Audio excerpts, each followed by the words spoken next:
nous sommes avec Monsieur Schmitt, président du Conseil général des Yvelines, qui lance un nouvel appel à projet, appel suite 2009. Donc Monsieur Schmitt, Monsieur le Président, pouvez-vous nous parler de cet appel à projet ?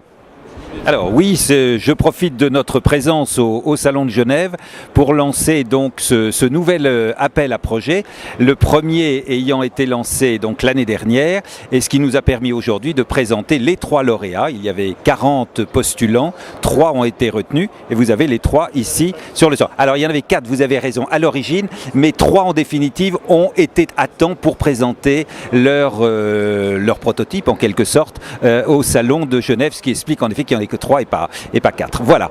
Alors c'est 3 millions d'euros qui est engagé alors, pour cette année, que nous avons effectivement dépensé pour aider ces 3 projets et nous relançons à nouveau un nouvel appel à projet avec le même financement, 3 millions d'euros à nouveau que nous mettons sur la table. Est-ce que le concours va être, le règlement va être un peu plus large que l'année ? Il est plus large en effet, mais c'était un premier concours donc il est normal que le règlement soit un petit peu plus étroit pour une première phase. Là nous l'ouvrons et notamment aux infrastructures également qui accompagneront les véhicules électriques et c'est un concours qui est ouvert bien entendu aux entreprises françaises et étrangères à condition toutefois qu'elle ait la volonté de s'implanter dans les Yvelines puisque c'est le département du même nom qui pilote cette opération et comme vous avez pu l'entendre lors de ce point presse que j'ai fait ici, c'est que le département des Yvelines est véritablement le berceau de l'automobile, non seulement au niveau de la production mais également au niveau de la recherche et du développement et ça c'est quelque chose peut-être de moins connu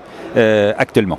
Alors, dernière question tant que je vous tiens, au niveau du panorama des technologies testées à travers le monde, il y a des choses qui nous intriguent dans les Yvelines et dans l'Île-de-France.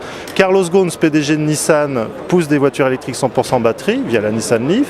Carlos Ghosn pousse des voitures électriques batterie plus pile à combustible au Japon, Californie et les USA. Ils vont financer au côte à côte Nissan, Toyota, Honda sans station hydrogène avec des pétroliers et des gaziers japonais. Comment se fait-il que Carlos Ghosn, PDG de Renault, ne pousse que dans des expérimentations, et on est très heureux de ces expérimentations, c'est naval, que les voitures à batterie et les recharges électriques. Est-ce qu'on ne peut pas marier les bornes de recharge avec une petite station hydrogène dans les Yvelines? Est-ce qu'on peut avoir des véhicules où on marie les batteries et les piles à combustible, si possible franco-françaises? Alors ça c'est une question à poser directement à Carlos Ghosn. Actuellement il y a un choix qui a été fait avec quand même un choix courageux, c'est la production de masse, notamment du véhicule Zoé, puisqu'on n'est plus à une production confidentielle de quelques milliers de véhicules, mais on est à des souhaits de production de 150 000 véhicules qui pourraient monter sur le site de Flins à 300 000 véhicules. Donc vous voyez les enjeux sont tout à fait considérables.